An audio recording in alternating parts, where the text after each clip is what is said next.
Is the Samsung T7 Touch better than what Sandisk and Lexar are currently offering? Let's find out in this video. We're going to look at packaging, the contents that come inside, setup, a Blackmagic speed test to test the performance, and lastly, I'll finish it off with closing opinions. For the Blackmagic speed test, I'm going to use my M2 MacBook Air, and I'm also going to use my M1 Mac Mini to see if we have any differences or what the max capacity on the speed is going to be on read and write speeds. Now, in recent times, what's incredible with these SSDs is you can find fantastic deals on these. This one, for example, I picked up for $80 at Costco. It had a $20 rebate, and they occasionally do that about every 3 months, I've been noticing.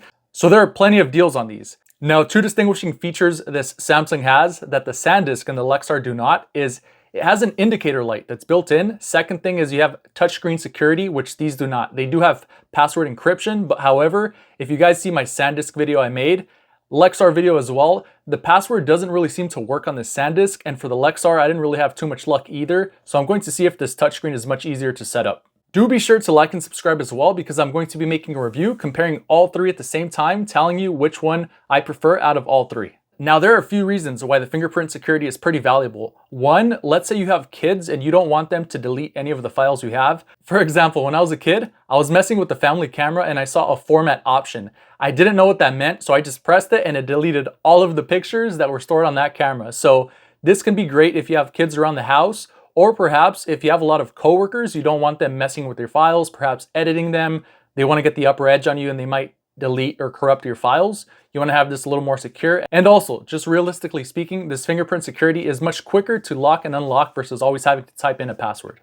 With that said, let's take a minute to look at the exterior marketing. This is going to be Windows, Mac, and Android compatible. However, if you do get a dongle like Apple is known for, you can use this with iOS Apple cell phones as well. Up to 1050 MBS, we're going to test that. 1 terabyte, 58 grams in weight. Up to 1050 read speed, 1050 write, and this is running 3.2 Gen 2. So for example, in comparison to this Lexar, this is 3.2 Gen 2x2. The motion LED, now looking on the rear, feel free to pause.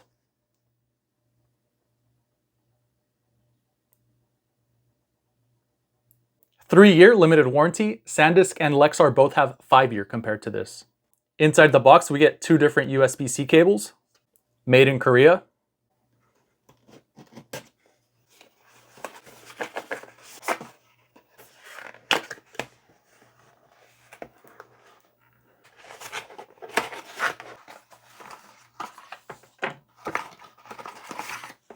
Looking in the manual here, dropping it from more than 2 meters may cause permanent data loss and damage. Something else to take note of, it is not waterproof in any way, and it's not covered under warranty. In the little pamphlet provided, there aren't really any setup instructions, so we're gonna have to go ahead and plug this in. USB-C to USB-A, USB-C to USB-C. Let's go ahead and measure these and see how long they are. Tip to tip, these cables are 19 inches in length, which is pretty good. For reference, Sandisk gives us this tiny 7-inch cable, which is super stiff and you can't really do much with it, so it's going to be dangling a lot. Versus this, you have a little more flexibility and you can leave this on the counter without having it hang.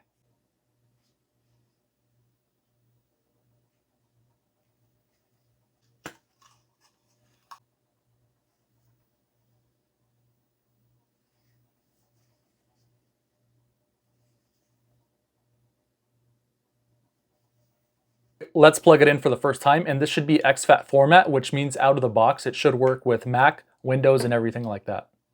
You can see it pops up here pretty quick. We get the option of Android, Mac setup, or Windows setup. Let's click on Mac.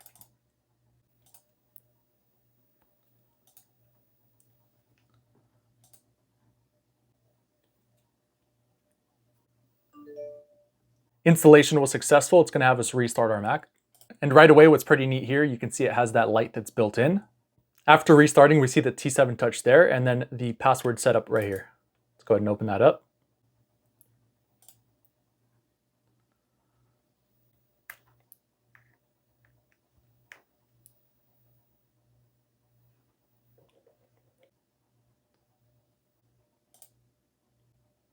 So this is the issue I've been running in with all the SSDs so far. When it comes to setting up the password, it doesn't recognize it from the Mac systems. As y'all saw, I have it plugged in, but it's not recognizing it. However, the computer itself does recognize the SSD because I can open it up right here. And if I want to add files, I can do so. For now, let's put it through the Blackmagic speed test. The way you want to do this is select the settings button. You want to select 5 GB. This is going to stress it the most. Select target drive, and then you're going to do T7 touch there. If you don't select this here, it's going to use your M1 Mac Mini or whatever it's plugged into, and it's going to base the speed off of that. So then we open it there. Let's see how fast it is.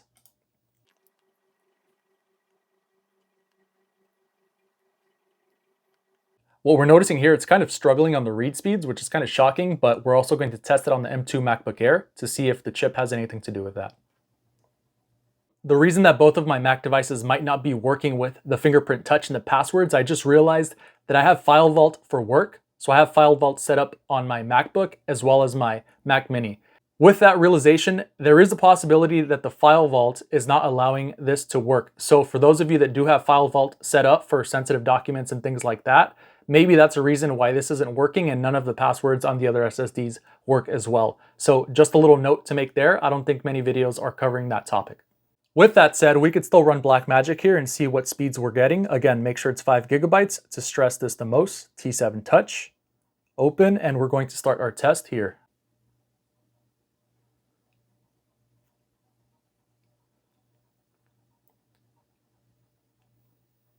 Noticing here with this M2 MacBook Air, we're getting about 70 faster MBS on write, and we're getting about 40 MBS faster on read.